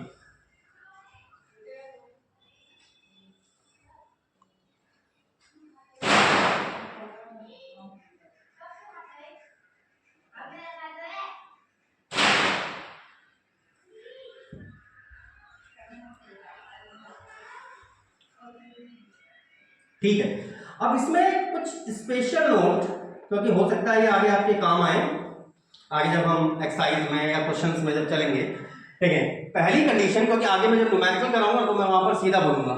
पहली चीज क्या, if the complex number is purely real, अगर एक प्योरली रियल नंबर हो कॉम्प्लेक्स नंबर, मतलब अब आप कॉम्प्लेक्स नंबर को क्या लिखते थे, x प्लस आई वाई लिखते थे ना। अब मैं ये कह रहा हूं कि क्योंकि आपको क्या पता है कि ये तो प्योर रियल होता है, ये वाला टर्म जहां पर आप y लिखते हैं साथ में, ये i के कारण ये इमेजिनरी टर्म बन जाता है। तो अगर प्योरली रियल की बात कर रहा हूं, दैट मींस ये किस फॉर्म में है, x plus I dot zero, मतलब मेरे पास इमेजिनरी पार्ट है ही नहीं, केवल ये किसके बराबर है x, और x क्या है प्योरली रियल नंबर। जैसे फॉर एग्जांपल अगर मैं 2 + 3 आई, ये तो कॉम्प्लेक्स संख्या है, इसका ये पार्ट तो आपका कौन सा पार्ट कहला रहा था, real part, and this part is imaginary part. और ये पार्ट इमेजिनरी किस वजह से हो रहा था, that is due to the presence of i, term i के प्रेजेंस के कारण आपका इमेजिनरी बन रहा था। तो अगर मैं कह रहा हूं कि मेरा दिया गया कॉम्प्लेक्स प्योरली रियल नंबर है, प्योरली रियल है, मतलब उसके पास इमेजिनरी पार्ट है ही नहीं, दैट मींस y के स्थान पर तो जीरो हो गया। तो अब अगर मैं इसका मॉडुलस निकालूं तो mod of z it will be simply क्या आ जाएगा, under root x square plus zero square, that is x, is that clear. And tan theta अगर हम कैलकुलेट करना चाहें, टेन थीटा ये क्या था, mod of y upon x, that is mod of zero, क्योंकि y की वैल्यू तो जीरो है, x डिनोमिनेटर में फिर से कोई फर्क ही नहीं पड़ेगा, that is equals to zero. इसका मतलब थीटा की वैल्यू जीरो है। तो ये ध्यान रखिएगा, अगर मेरे पास जो दिया गया कॉम्प्लेक्स नंबर है अगर वो प्योरली रियल नंबर है तो उसका जो आर्गुमेंट z होता है, उसका आर्गुमेंट z, दैट इज यहां पर आप क्या लिख सकते हैं, आर्गुमेंट ऑफ z, ये वैल्यू क्या होती है आपके पास, जीरो होती है। तो आगे होगी आप लोगों के बात समझ में। अब इसको कॉपी कर लीजिए, फिर मैं बोर्ड को क्लियर कर रहा हूं। आई थिंक आपने कॉपी कर लिया होगा। अब बात करते हैं इसके दूसरे केस की, जो स्पेशल केस में हम आपको कहता है सेकंड केस। पहली बार में हमने डिस्कस किया था कि अगर मेरा कॉम्प्लेक्स नंबर क्या है, प्योरली रियल नंबर है। सेकंड बार में हम डिस्कस कर रहे हैं कि अगर मेरा complex number purely imaginary number है। If given complex number is purely imaginary, अगर वो मेरा प्योरली इमेजिनरी। अब प्योरली इमेजिनरी कहने का मतलब क्या हो गया कि भाई उसके पास रियल पार्ट होगा ही नहीं। जैसे z को हम x प्लस आई वाई लिख रहे हैं तो इसका मतलब उसके पास x नहीं है, केवल कौन सा टर्म है, आई वाई टर्म है, क्योंकि i की वजह से ही वो इमेजिनरी बन रहा था। इसका मतलब दैट इज आपके पास z की वैल्यू क्या होगी, ओनली आई वाई। अब इसका मॉडुलस कैलकुलेट कर दीजिए, तो मॉडुलस ऑफ z, या फिर इसी को आप इंडिकेट कर रहे हैं mod of z, it is 0 plus Y square and it is y, and argument of z, that is क्या होता है, tan theta. Is that clear, मतलब थीटा जो हमारे पास आर्गुमेंट ऑफ z ये वैल्यू होती है थीटा, और इसको आप क्या लिख रहे थे, tan inverse y upon x। तो y अपॉन x की वैल्यू तो यहाँ जीरो है, तो ये वैल्यू क्या आ गई, y upon zero, that is tan inverse infinity and which is equals to pi by two. तो एक चीज ये भी ध्यान रखिएगा, अगर मेरे पास कोई कॉम्प्लेक्स नंबर प्योरली इमेजिनरी है तो उसका आर्गुमेंट क्या है, z है, आर्गुमेंट क्या होता है, पाई बाई टू होता है। इसका मतलब जब मेरे पास क्वेश्चन आएंगे ना, अगर किसी कॉम्प्लेक्स नंबर का आर्गुमेंट अगर हमारे पास पाई बाई टू हो गया तो इसका मतलब आप सीधा सीधा क्या कहेंगे कि वो कॉम्प्लेक्स नंबर डेफिनेटली कैसा नंबर होना चाहिए, प्योर इमेजिनरी नंबर होना चाहिए, जिसके पास उसका रियल पार्ट नहीं है। क्योंकि इसी वैल्यू को तो मैं 0 प्लस आई वाई लिख रहा हूं, और आप यहाँ पर कंफ्यूज मत होना कि यार सर ने मॉड नहीं लगाया, आप मॉड लगा के कर लो, दैट्स नो प्रॉब्लम, तभी तो आपके वैल्यू आपकी क्या आने वाली है, दैट विल बिकम इनफाइनाइट। आपको सही से सब आ गया है, क्लियर? अच्छा ठीक है, तो अब हम फिर अगले उसमें चलते हैं, कुछ न्यूमेरिकल लेके आपको समझा रहा हूं ताकि आपको समझ में आ जाए। कन्वर्ट, ये क्वेश्चन है, convert the complex number in polar form. पहला तो पोलर फॉर्म के लिए आप पहला हम नंबर ले ले रहे हैं z equals to -1 minus i root 3। अब अपने आप ही एक चीज आप देखो, ये -1 मतलब ये कौन सी फॉर्म है, x क्या है मेरा नेगेटिव, अगर मैं इसको ऑर्डर पेयर फॉर्म में लिखूंगा तो क्या लिखूंगा, -1 माइनस रूट 3, x भी नेगेटिव है y भी नेगेटिव है, x भी नेगेटिव y भी नेगेटिव, कौन से क्वाड्रेंट में आ गया, फर्स्ट सेकंड थर्ड फोर्थ, कौन सा क्वाड्रेंट आ रहा है, थर्ड क्वाड्रेंट। इसका मतलब सबसे पहली चीज तो क्या लिखिए, that is complex number lies in third quadrant. ये पहली चीज तो ये पता चल गई हमें किसमें है, तीसरे क्वाड्रेंट में। समझ में आ गया होगा सभी के कि ये क्या था, x प्लस, ये y प्लस, ये x माइनस और ये y माइनस, पहला quadrant, second quadrant, third quadrant and that one is fourth. तो ये तीसरे क्वाड्रेंट में लाई कर रहा है क्योंकि यहाँ पर x भी नेगेटिव है और y भी नेगेटिव है। आपसे कह रहा है इसको पोलर फॉर्म में कन्वर्ट करो। सो लेट पोलर फॉर्म के लिए क्या था, -1 माइनस आई रूट 3, इसको आप क्या कंसिडर करोगे, r cos theta plus i sine theta. On comparison करिए कंपेयर। मैं इसके 2-3 सवाल कराऊंगा आपको और बाकी अगर आप कर सकते हैं तो मैं आपको प्रैक्टिस के लिए सवाल दे दूंगा और कल आप मुझे कमेंट सेक्शन के थ्रू आंसर भी बताइएगा कि सर मेरा आंसर ये आया है। अगर आप कर रहे हैं एक्चुअली प्रैक्टिस कर रहे हैं उस चीज पे तो मुझे आंसर जरूर बताइएगा। तो अगर मैं कंपेयर करूं तो इसका रियल पार्ट क्या है, that is r cos theta which is -1 and r sin theta compare करो दैट इज -√3। तो मुझे क्या क्या चाहिए भाई, पोलर, ये तो पूरी ही पोलर फॉर्म है ना। किसी को आप r e की पावर i थीटा लिख रहे थे, मतलब मेरा काम केवल 2 चीजें डिटरमाइन करना है, एक तो क्या r और दूसरी वैल्यू थीटा को डिटरमाइन करना है। तो r तो हम कैसे निकाल सकते हैं, इनको अल्फा बीटा कंसीडर कर लो, squaring and adding alpha and beta. Alpha beta की स्क्वायरिंग एडिंग करो, here it is r square, 1 का स्क्वायर तो 1 that is 3 which is equals to 4। इसका मतलब r की वैल्यू आपके पास क्या है, 2 है। मतलब ये क्या है मेरा, that is मॉडुलस, ये मॉडुलस है z का। तो ये जो मेरे पास कॉम्प्लेक्स दिया था ये यही क्या कहलाता है, r आपका क्या कहलाता है, मॉडुलस ऑफ z, क्योंकि इसकी वैल्यू क्या थी √x² + y²। और आप ऐसे भी डालेंगे कि अगर मॉड लो तो e की पावर i थीटा का मॉड तो 1 ही होता है, तो इसके मॉडुलस की वैल्यू तो आ गई r। Second and tan theta के लिए देखो, जो मैं आपसे कह रहा था ना tan थीटा, अब मैं देखो यहां पर इसको मॉड में हम कंसीडर कर सकते हैं। मैं इसको मॉड में ले ले रहा हूं, it is mod of y upon x, it is -√3 over -1 which is √3। अच्छा, अब tan थीटा, तो थीटा की वैल्यू कितनी है, दैट थीटा इज √3 किसमें होता है आपको पता है ना, दैट इज 60 डिग्री। 60 डिग्री मतलब π/3 और ये है मेरे लिए अल्फा। अगर आपको ग्राफ याद है जो मैं अभी आपको मैंने ग्राफ समझाया था जिसमें मैंने आपका कहा था कि पहले क्वाड्रेंट में लाई करने वाले का अल्फा हम कंसीडर कर रहे थे, दूसरे वाले में फिर पाई माइनस अल्फा, तो ये मेरे लिए क्या कहलाएगा, अल्फा। अब क्योंकि मेरा जो नंबर है वो थर्ड क्वाड्रेंट में लाई कर रहा है, सो आर्गुमेंट z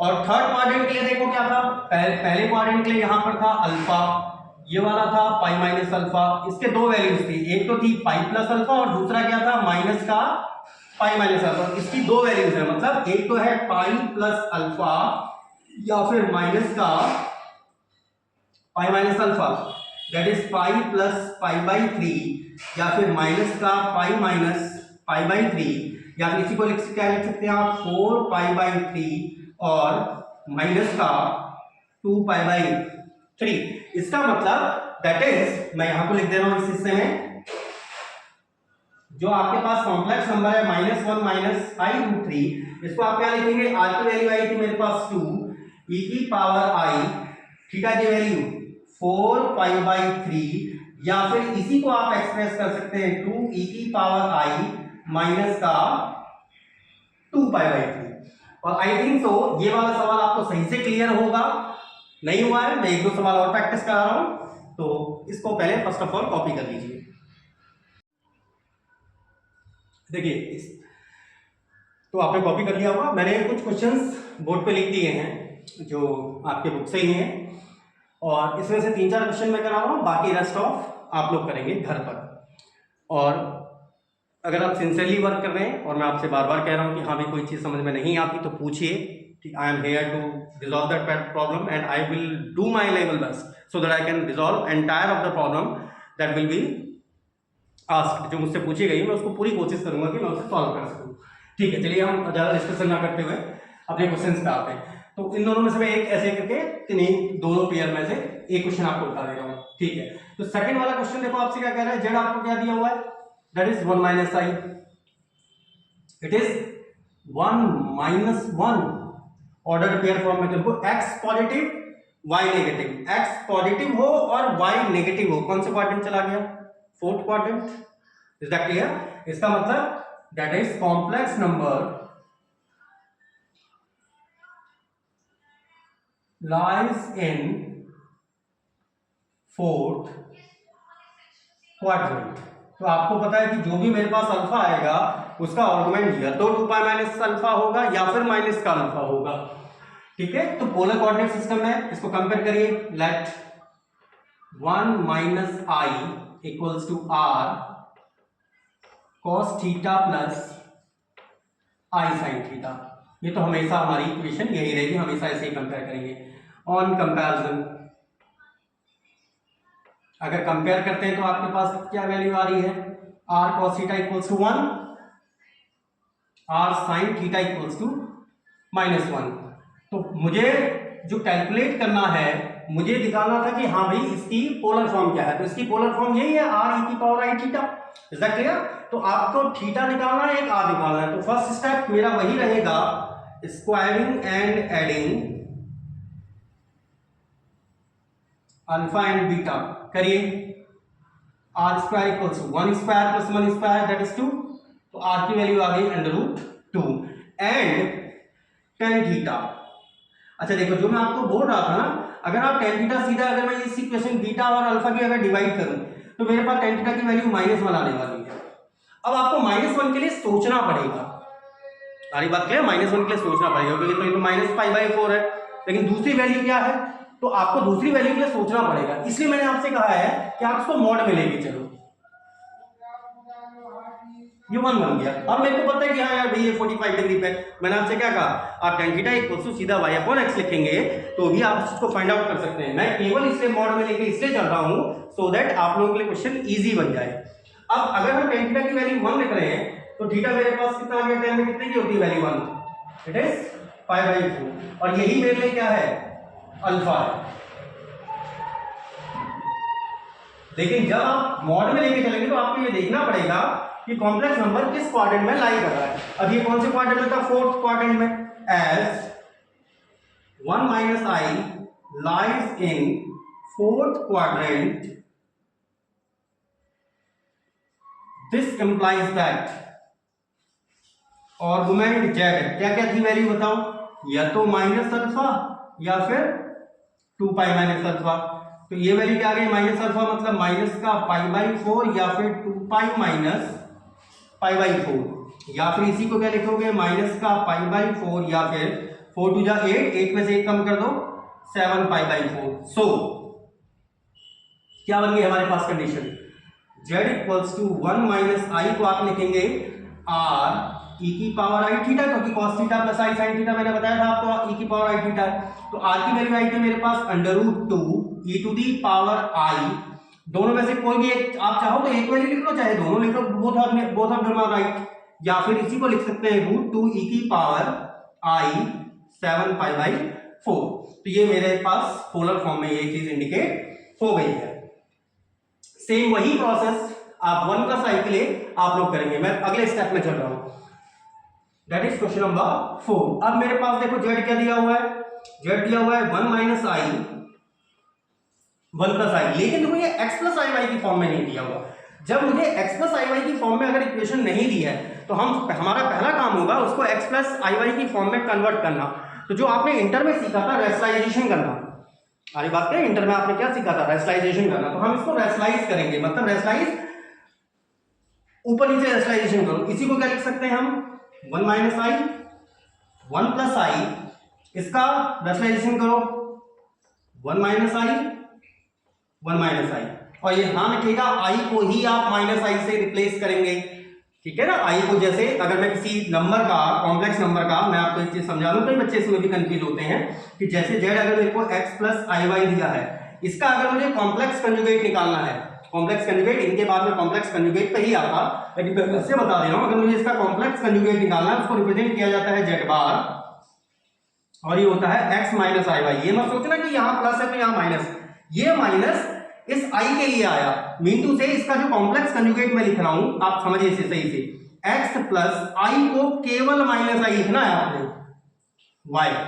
अब अगर मैंने कोई कॉम्प्लेक्स नंबर दे दिया ऐसे -1 प्लस 3i, तो इसका कॉम्प्लेक्स कंजुगेट -1 प्लस 3 और -i, that is -1 minus 3i। तो केवल आप कॉम्प्लेक्स कंजुगेट निकालते समय क्या करेंगे, i को -i से रिप्लेस करेंगे। तो यहां पर हमने कर दिया है इसका रेशनलाइजेशन। तो ऊपर तो क्या बन रहा है देखो, 1 माइनस i का होल स्क्वायर, नीचे a प्लस बी और a माइनस बी, और आपने पढ़ा है इंटर में formula a plus B a minus B that is a square minus b square. a square कहने का मतलब 1 square minus i square, it is 1 minus i का होल स्क्वायर, 1 स्क्वायर तो 1, i स्क्वायर की वैल्यू कितनी थी, i का मान क्या था, अंडर -1, i की वैल्यू होती है अंडर-1, तो इसका मतलब आप i स्क्वायर करोगे तो वैल्यू क्या जाएगी, दैट इज -1, और यहां पर -1 तो माइनस माइनस दैट इज +1। तो एक बार इसको कॉपी कर लीजिए, then I am going to again erase it.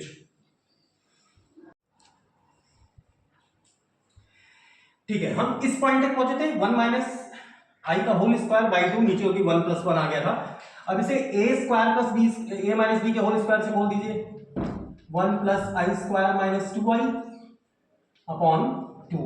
देखो i स्क्वायर की वैल्यू -1 थी, दैट इज 1, तो ये तो इससे कैंसिल हो गया, तो यहां पर आ गया माइनस का 2i by 2 and it is only i। तो मतलब मेरे पास जो z है दैट इज z की वैल्यू केवल और केवल किसके बराबर है, -i के बराबर, और ये प्योरली कैसा नंबर है, एक प्योर कॉम्प्लेक्स नंबर है। तो इसका आर्गुमेंट z तो आपको पता चल गया कि हाँ भी आर्गुमेंट z इसका π/2 करके आने वाला है। अच्छा, इसी को आप क्या लिख सकते हो, तो अगर आप वैसे याद नहीं करना चाहते तो आप वैसे भी निकाल सकते हैं, क्या इसको आप लिख सकते हैं 0 माइनस i, और ये कौन सी फॉर्म है, 0, -1, x positive y negative, x में पॉजिटिव y में नेगेटिव, कौन से क्वाड्रेंट आ गया फिर से, that will become fourth quadrant. ये मेरा फोर्थ क्वाड्रेंट में लाई कर रहा है, z lies in fourth quadrant,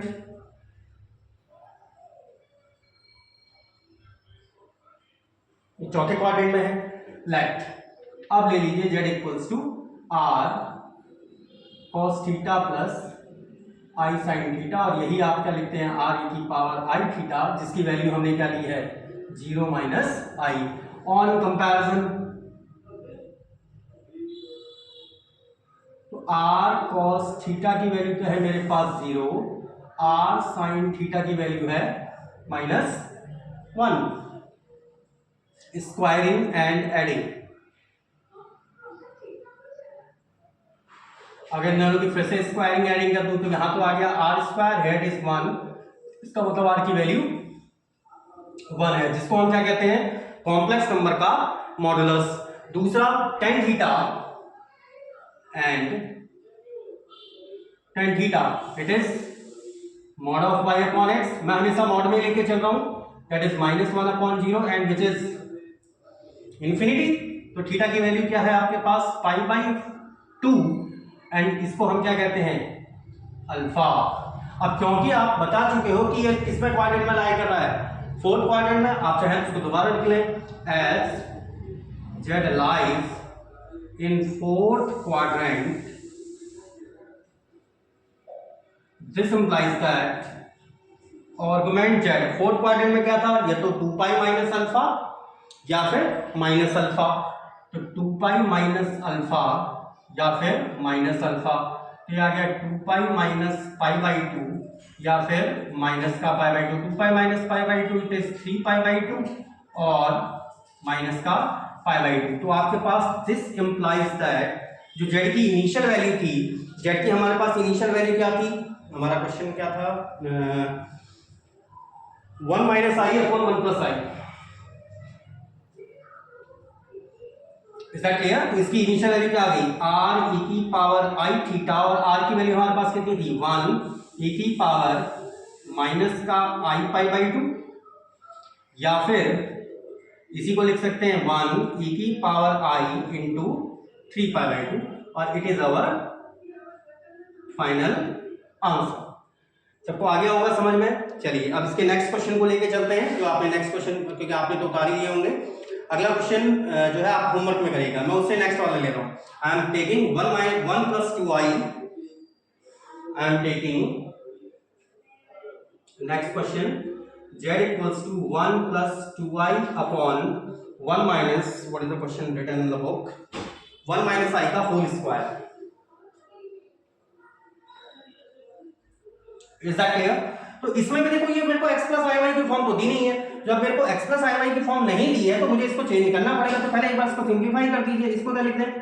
1 plus 2i upon 1 minus, यहां ओपन कर दो, 1 plus I square minus 2i. It is 1 plus 2i upon ये i स्क्वायर से ये 1 कैंसिल आउट, नीचे आ गया 1 प्लस 2i, ये माइनस और ये प्लस, तो 1 प्लस 2i से 1 प्लस 2i कैंसिल एग्जैक्टली 1. तो ये z क्या है? कैसा नंबर है? Is a pure real number. अब क्योंकि ये प्योर रियल नंबर है, this implies that modulus of z equals to r, it is mod of 1 which is 1 and argument z ये वैल्यू 0, क्योंकि मैंने आपको अलग से स्पेशल केस कराए थे जिसमें आपको बताया आप चाहो तो पूरा लंबा प्रोसेस चलो तब भी वैल्यू यही आने वाली है. मॉडुलस ऑफ z जिसको हम r कहते हैं, और ये वैल्यू यहाँ पर क्या जाएगा, डायरेक्टली मॉड ले लो, दैट इज 1. और आर्गुमेंट ऑफ z जब मेरे पास प्योर रियल नंबर था तो उस समय उसका आर्गुमेंट क्या होता है? 0 होता है. इसका मतलब आप z equals to 1 plus 2i upon 1 minus i का होल स्क्वायर, इसको क्या लिखेंगे? r की वैल्यू है 1 e to the power i dot 0. ये आ गया आपकी पोलर फॉर्म. कर लीजिए, कॉपी कर लीजिए एक बार. चलिए अब मैंने नेक्स्ट क्वेश्चन लिख दिया है, क्योंकि जो मुझे देखिए जो मुझे क्वेश्चन थोड़ा सा लंबे लग रहे हैं, जो मुझे ऐसा लग रहा है कि आप लोगों को थोड़ा सा भी उसमें कोई प्रॉब्लम हो सकती है, मैं उनको खुद ही सॉल्व कर रहा हूँ. जो मुझे इजी लग रहे हैं मैं आप लोगों के लिए छोड़ रहा हूँ, लेकिन आप उसमें प्रैक्टिस जरूर करिएगा. ठीक है, देखें अब ये जो मेरे को कॉम्प्लेक्स नंबर दिया हुआ है, ये इसको भी पोलर फॉर्म में कन्वर्ट करना, लेकिन ये सिंप्लीफाइड फॉर्म में नहीं है. फिर से तो आपको क्या करना पड़ेगा, इसको सिंप्लीफाई. तो फिर से एक काम करिए, इसका रेशनलाइजेशन करो. 3 माइनस आई अपॉन 2 प्लस आई, ऊपर कितने से इंटू कर दूं? मैंने आपको क्या बताया था, आई के साथ में क्या लिखना है? माइनस आई, बाकी कुछ चेंज नहीं करना. प्लस 3 प्लस आई 2 माइनस आई, इसमें बताओ आई के साथ माइनस आई करूंगा तो ये क्या बन गया? 2 प्लस आई अपॉन 2 प्लस आई. सबको आ गया क्लियर?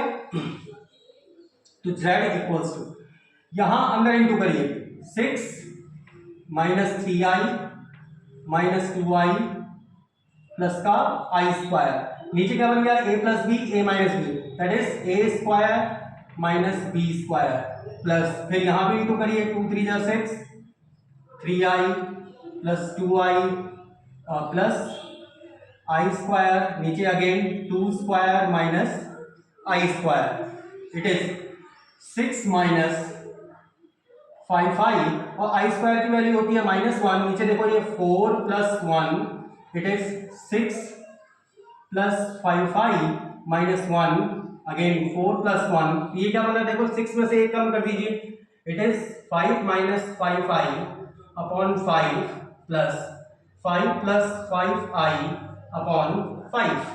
सबको आ रहा समझ में? रेशनलाइजेशन करके दोनों का एलसीएम 5 है तो ऊपर डायरेक्टली जोड़ दीजिए. तो 5 minus 5i plus 5 plus 5i और एंटायरली अपॉन में 5 माइनस 5 से 5 कट गया एंड इट इज 2. ये 5 plus 5 10 upon 5 that is 2.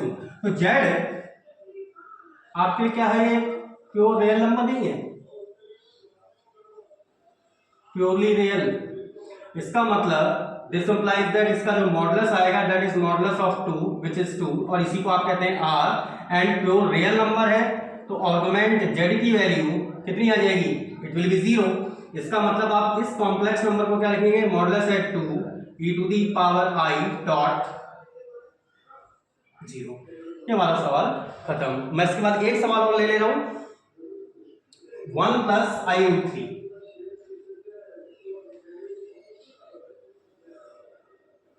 z equals to 1 plus I root 3. ये किसमें है? देखो ये तो x प्लस आई वाई की ही फॉर्म दी है, मुझे इसमें कोई सिंप्लीफिकेशन की जरूरत नहीं, already x plus i Y की फॉर्म है. तो ये क्या है? 1 कॉमा रूट 3, x भी पॉजिटिव y भी पॉजिटिव, मतलब पूरा फंक्शन या पूरा जो मेरा कॉम्प्लेक्स नंबर है ये किसमें लाई कर रहा है? That is lying in first quadrant. z lies in first quadrant, ये पहले क्वाड्रेंट में लाई कर रहा है, तो लेट कंसीडर कर लीजिए z इक्वल्स टू क्या था हमारे पास 1 प्लस आई रूट 3 बराबर r cos theta plus i sine theta. Compare करेंगे तो आपके पास 1 कंपेयर करो, 1 बराबर आ गया r cos theta and root 3 equals to है r साइन थीटा। इसका मतलब on squaring and adding, squaring and adding करेंगे तो here it is r square and it is equals to, क्योंकि r square cos square theta plus r square sin square theta that is r square, और यहां पर क्या बनेंगे आपके पास 1 प्लस 3 एंड विच इज 4। इसका मतलब जो r की वैल्यू है ये तो 2 है विच इज मॉडुलस, ये मेरा मॉडुलस कहलाता है। और आपको चाहो तो मॉडुलस ऐसे डायरेक्टली भी निकाल सकते हो, under root x square plus y square.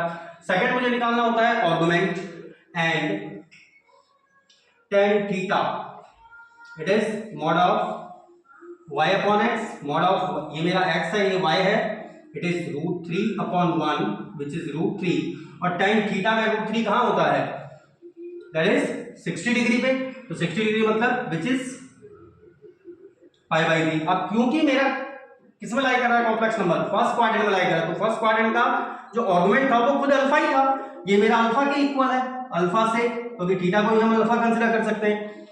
सो आर्गुमेंट z ये अल्फा है and which is pi by 3।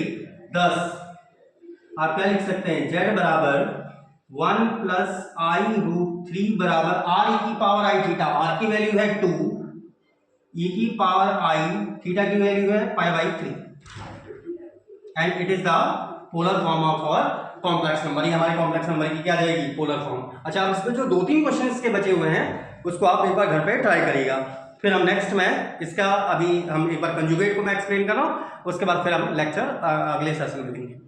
ये बात इसको कॉपी कर लीजिए पहले।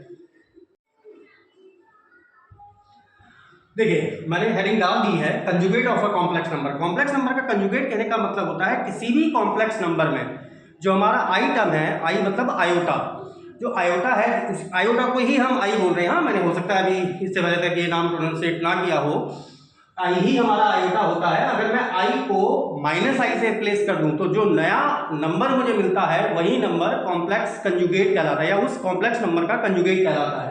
मीन टू से on replacing I by minus I in a complex number, we do obtain the conjugate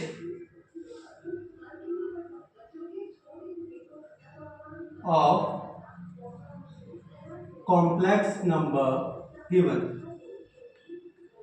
मतलब अगर हम रिप्लेस कर रहे हैं आई को किससे, माइनस आई को, दैट इज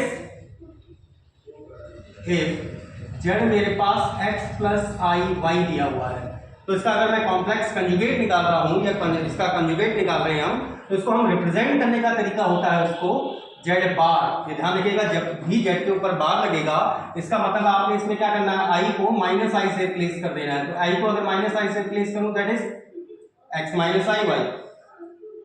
अगर मैं इसको अल्फा कह दूं, इसको बीटा कह दूं, this implies that z z bar करो तो अप्लाई आपके पास क्या आ जाएगा, x plus i y, x minus I y. ये फिर से देखो a plus b a minus b, it is a square minus I y का whole square, it is x square, i का स्क्वायर तो माइनस वन होता तो minus minus तो प्लस हो गया, इट इज वाई स्क्वायर। और अगर आपको याद है जो कॉम्प्लेक्स नंबर का जो z होता है मॉडुलस ऑफ z, इसी को आप r से या फिर इसी को किससे शो कर रहे थे, under root x square plus Y square. इसका मतलब x square plus Y square को इसको आप क्या लिखेंगे, मॉडुलस ऑफ z का होल स्क्वायर।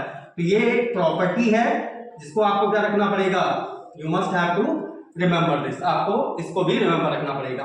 अच्छा, इसमें अभी तक जितने भी मैंने नंबर कराए उसमें वो पर्टिकुलर आपको दिए गए थे, जैसे 1 प्लस 2i रूट 3 माइनस आई या -1 + i√3, जिसको आप किसमें कन्वर्ट कर रहे थे, पोलर फॉर्म में। लेकिन आई थिंक सो आपकी बुक्स में और जितनी भी यूनिवर्सिटीज में पढ़ाया जाता है उन सब में अलग अलग टाइप के नंबर्स भी हैं तो कॉम्प्लेक्स, क्योंकि जिसमें आई इंट्रोड्यूस हो गया तो that means it is a complex number, वो कॉम्प्लेक्स नंबर है। लेकिन उसको पोलर फॉर्म में कन्वर्ट करने के लिए फिर हम मेथड हमारा यही यूज होगा।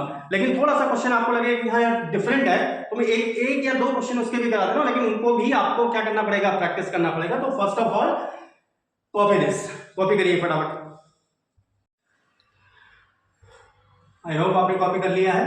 देखिए इस तरह के क्वेश्चन कुछ आए हुए हैं, इसमें से 2 क्वेश्चन मैं बता रहा हूं और 2 क्वेश्चन आप करेंगे। इसको भी आपको पोलर फॉर्म में कन्वर्ट करना होगा। देखो जहां पर भी आई इंट्रोड्यूस हो गया है, वेयर देयर इज अ आई, तो वहां को मेरा नंबर क्या है, कॉम्प्लेक्स नंबर है। तो फर्स्ट या सेकंड में से मैं कोई भी एक क्वेश्चन करा दे रहा हूं, थर्ड या फोर्थ में से कोई एक क्वेश्चन करा दे रहा हूं, इसको सही से समझिएगा। देखिए पहला पार्टी ले रहे हैं हम, लेट जेड आपको दिया हुआ है sin अल्फा प्लस आई cos अल्फा। आपसे कह रहा है इसे स्टैंडर्ड पोलर फॉर्म में कन्वर्ट करिए। अब आप कहोगे सर ये तो साइन और कॉस तो पहले से दिया हुआ है, लेकिन एक चीज ध्यान रखिए, आपका जो फंक्शन होता है ना, जब हम पोलर फॉर्म में कन्वर्ट करते हैं किसी भी कॉम्प्लेक्स नंबर को, तो किस तरह से इंडिकेट कर रहे थे, आर ई की पावर आई थीटा, और इसका मतलब था R cos theta plus I R sine theta. मतलब जो रियल पार्ट है वो केवल किसका फंक्शन है, कॉस का फंक्शन है, और जो इमेजिनरी पार्ट है वो केवल किसका फंक्शन है, साइन का। जबकि यहां पर देखो ये जो रियल पार्ट है ये साइन का फंक्शन है, सारी बात क्लियर। और इमेजिनरी पार्ट किसका फंक्शन है, कॉस का। जबकि इमेजिनरी मेरा क्या होना चाहिए था, साइन का फंक्शन होना चाहिए था, और रियल पार्ट होना चाहिए था कॉस का फंक्शन। तो एक तरीका तो ये कि आप इसको डायरेक्टली कर लो। डायरेक्टली किस तरह से कर सकता हूं मैं इसे, साइन अल्फा को मैं लिख सकता हूं कॉस 90 माइनस अल्फा प्लस आई, इसको क्या लिख सकते हैं,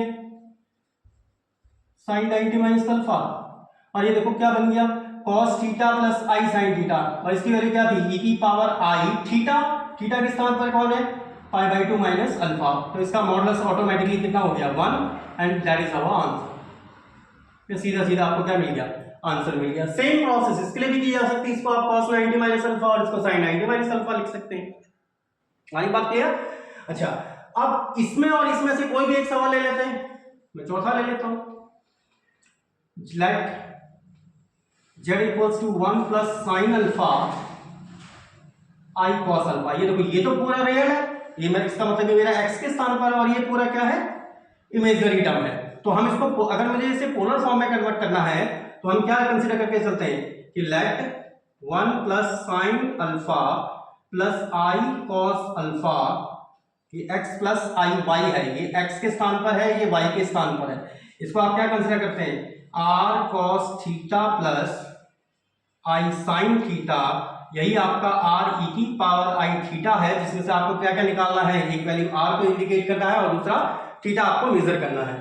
तो अगर मैं यहां पर कंपेयर कर दूं ऑन कंपैरिजन, अगर हम इसका सिंपल कंपैरिजन कर दें तो आपके पास क्या आ गया, r cos थीटा। और देखो यहां पर इस सवाल में क्या, इस सवाल में भी आप ऐसा कर सकते थे, there is no problem at all. ये तो हमें डायरेक्टली दिख रहा है कि साइन अल्फा को, साइन को मैं cos बना सकता हूं, क्यों, क्योंकि मुझे रियल पार्ट cos का फंक्शन चाहिए।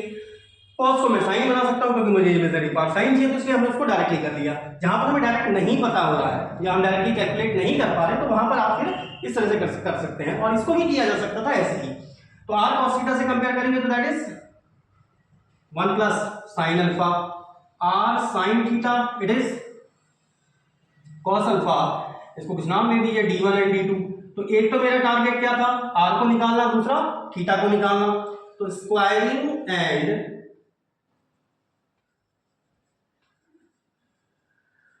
एडिंग करिए, यहां तो आ गया r square, here it is 1 plus sine alpha का whole square cos square alpha r square, इसे a प्लस बी के होल स्क्वायर से बोलो, a square plus b square plus 2ab plus cos square alpha.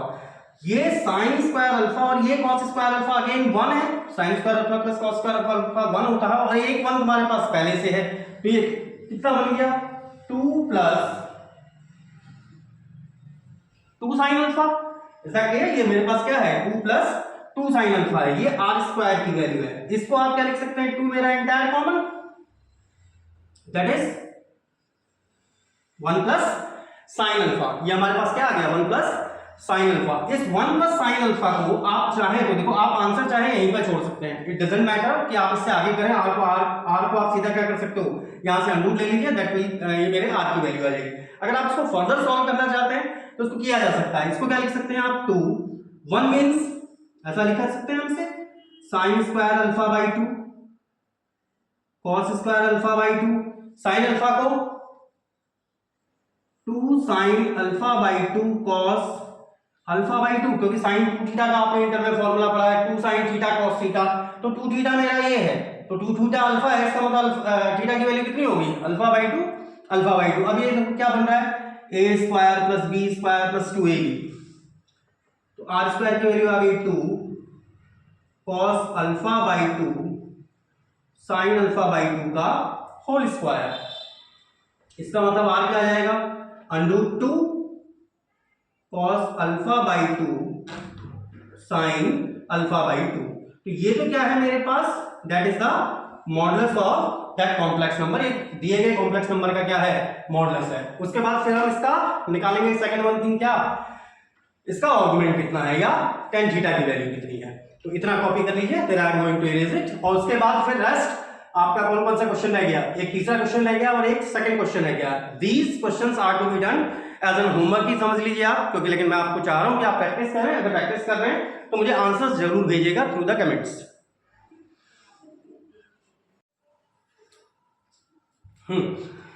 ठीक है, हमने are ये value find out कर दी थी। अब यहां पर आप चाहो तो देखो इसको और रिड्यूस कर सकते हो, जैसे मैं पहले आपको बता रहा था कि आप वहां पर भी छोड़ सकते हैं, यहां पर भी छोड़ सकते हैं। अगर इसे और रिड्यूस करना है तो यहां पर √2 आ रहा है, ठीक है। कॉस और साइन में आपने कुछ फॉर्मूले पढ़े थे, जैसे आप चाहे साइन का फंक्शन बना लो चाहे कॉस का।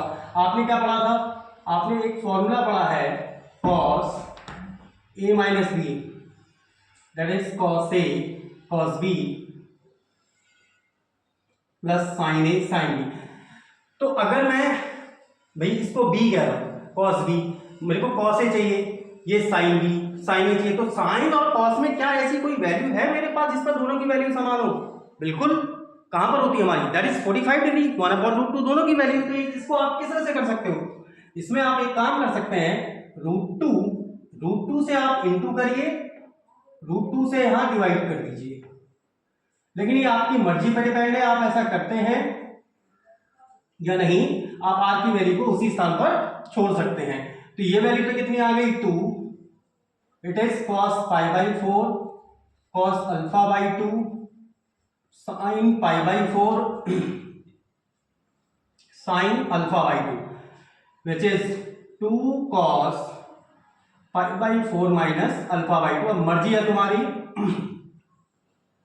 आप लोगों की कि आप इस फॉर्म में रखें आर को या इस फॉर्म में रखें, ठीक है। ये तो आ गया हमारा क्या, modulus of Z and tan theta, ये क्या होता है y/x। और यहां पर मेरे y की वैल्यू क्या थी, हमारा न्यूमेरिकल था y था हमारे पास cos अल्फा और x था 1 प्लस साइन अल्फा, यही तो थी वैल्यू, ठीक है। तो इसको आप क्या लिख सकते हैं, देखो cos अल्फा को कैसा लिखा जा सकता है, cos square alpha by 2 plus minus sign square alpha by 2। और ये 1 प्लस साइन अल्फा को मैंने अभी थोड़ी देर पहले बताया था, 1 को आप क्या लिख रहे हैं, sine square alpha by 2 plus cos square alpha by 2 plus 2 sine alpha by 2 and cos alpha by 2। तो ऊपर वाला फंक्शन tan थीटा, ये तो cos alpha by 2 plus sine alpha by 2 cos alpha by 2 minus sine alpha by 2, A square minus B square, A plus B और A minus B. नीचे वाला क्या है, cos alpha by 2 plus sine alpha by 2 का whole square. इस squaring से ये पूरा term cancel out. tan theta की वैल्यू क्या आ गई आपके पास, tan theta will become cos alpha by 2 sine alpha by 2 cos alpha by 2 sine alpha by 2। देखो पहले वाले से भी मैं cos अल्फा बाई 2 कॉमन कर रहा हूं, यहां पर आ गया 1 और यहां पर तो cos अल्फा बाई 2 था नहीं, तो ये इसके किसमें चले जाएगा, ठीक इसके डिनोमिनेटर में, तो sign alpha by 2 upon cos alpha by 2 that is tan alpha by 2 upon यहां पर भी कॉस अल्फा बाई 2 कॉमन कर दीजिए, तो ये तो आ गया 1 और साइन अल्फा बाई 2 और ये कॉमन लेंगे तो इसके साथ ये भी अपॉन में चला गया दैट इज 10 अल्फा बाई 2। इस टर्म से ये टर्म भी कैंसिल आउट, ये बन गया आपके पास 1 minus 10 alpha by 2 upon 1 plus 10 alpha by 2। तो tan थीटा, और मैं ऐसा क्यों कर रहा हूं ताकि मेरा 10 में बन जाए, 1 को आप क्या लिख सकते हैं tan pi by 4 10 alpha by 2 upon 1 plus 10 pi by 4 10 alpha by 2, क्योंकि यहां पर अगर मैं 1 के साथ डॉट प्रोडक्ट कर भी दूं, डॉट प्रोडक्ट कह रहा हूं 1 के साथ इंटू कर भी दूं तो उससे कोई फर्क नहीं पड़ेगा, लेकिन मेरे लिए ये फॉर्मूला बन गया क्या, tan a minus tan b upon 1 plus tan a tan b, और आपको पता है किसका फॉर्मूला होता है, that is tan a minus b। तो tan थीटा अगर इसके बराबर है, इसका मतलब मेरा जो आर्गुमेंट है या फिर थीटा है, इसकी वैल्यू कितनी है pi by 4 minus alpha by 2। अब आपके पास r भी है और थीटा भी है, अब हमें केवल वैल्यू क्या रखनी है, प्लेस करनी है, तो फास्टली कॉपी इट। तो r और थीटा जब मेरे पास दोनों आ गए तो आपका z क्या बन गया, this implies that z equals to, हमारे को दिया गया था 1 प्लस साइन अल्फा प्लस आई कॉस अल्फा, और ये क्या था r की पावर आई थीटा। इसकी वैल्यू प्लेस कर दो, r की वैल्यू हमारे पास क्या आई थी 2 cos pi by 4 minus alpha by 2 e to the power I theta, theta भी आई थिंक सो यही आया था pi by 4 minus alpha by 2, और ये किस में कन्वर्ट हो गया है, ये हमारा पोलर फॉर्म में कन्वर्ट हो चुका है। तो इस तरह से जो लेफ्ट आपके दो क्वेश्चंस हैं उनको जरूर प्रैक्टिस करिए, और मैं पहले भी बोल चुका हूं, दोबारा आप लोगों से बोल रहा हूं कि अगर कहीं पर भी कंफ्यूजन होता है तो मुझसे जरूर पूछिएगा, ठीक है। तो आज के लिए दिस लेक्चर काफ़ी सफिशिएंट है आज के लिए, and that's enough for the day.